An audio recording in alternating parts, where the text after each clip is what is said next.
बिस्मिल्लाहिर्रहमानिर्रहीम। अस्सलाम वालेकुम नाज़रीन, आप यूट्यूब चैनल देख रहे हैं। मैं तवक्कल हुसैन हूँ। रात गए तक पंजाब की जो सियासी सूरत हाल है उसने बहुत तेज़ी से करवट बदली है।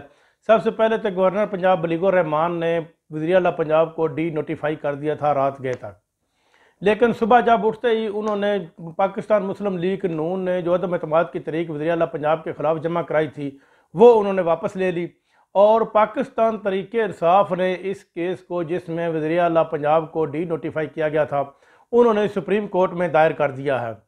अब ये जो अदम एतमाद की तहरीक है ये भी बहुत देर तक नहीं चल सकेगी, ये अनकरीब उड़ जाएगी, खुद ब खुद ही उड़ जाएगी, क्योंकि वज़ीर आला पंजाब जो परवेज़ लाई हैं इनके पास इस वक्त 189 का फिगर मौजूद है, यानी कि 199 जो वोट हैं वो वज़ीर आला पंजाब परवेज़ लाई के पास हैं, जबकि नून लीग के पास इससे कम है, यानी कि 11 वोट उनसे कम नून लीग के पास।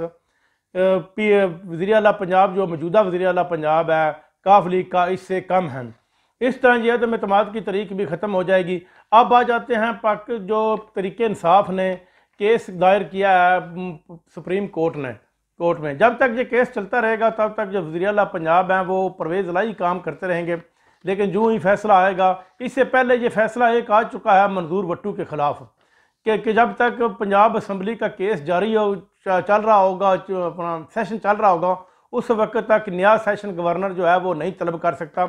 ये पहले फैसला सुप्रीम कोर्ट कर चुकी है, इसलिए ये फैसला यही आएगा कि परवेज़ लाई के हक़ में, क्योंकि पंजाब असम्बली का सेशन जो है वो अक्टूबर से चल रहा था और बीच में आकर गवर्नर पंजाब में एक नया सेशन तलब कर लिया और इसमें उसने परवेज़ लाई से कहा कि वो इत्मीनान का वोट लें।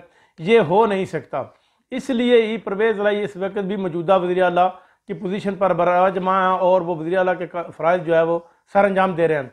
दूसरी तरफ पाकिस्तान तहरीक इंसाफ और पाकिस्तान मुस्लिम लीग काफ की पार्लिमानी पार्टी का इजलास शुरू हो गया है और इसमें ये फैसला करेंगे कि आइंदा के जो इलेक्शन होंगे इसमें किस तरह की सीट एडजस्टमेंट की जाएगी और कितने के हिसाब से मुस्लिम लीग काफ को जो है वो सूबाई सीटें दी जाएंगी और कौमी सीटें दी जाएंगी। जहाँ तक मेरा ख्याल है कि मुस्लिम लीग काफ जो है वो 10 कौमी और 25 सूबाई सीटें पाकिस्तान तहरीक इंसाफ से मांग रही है, जबकि तहरीक इंसाफ इस पर अभी तक कायल नहीं हो रही, वो इनसे कम देगी। अगर ज़्यादा सीटें देगी तो इसमें पंजाब में पाकिस्तान तहरीक इंसाफ का नुकसान होगा, क्योंकि वोट जो है वो सारे का सारा तहरीक इंसाफ को मिलना है। हो सकता है कि अगर काफ लीग के साथ तहरीक इंसाफ एडजस्टमेंट करती है तो काफ लीग को भी वहाँ से वोट कम पड़े, अवाम वोट ना दें। लेकिन एक बात और की खबर जारी है कि जो मुस्लिम लीग काफ के मुनसलाई हैं वो आइंदा हो सकता है कि नासिर बुसाल के मुकाबले में मंडी से कौमी असम्बली का इलेक्शन लड़ें काफ लीग और PTI के टिकट के ऊपर। यह मुमकिन हो सकता है। नाज़रीन, अब तक के लिए इतना ही। अपना ख्याल रखिएगा। अल्लाह निगहबान।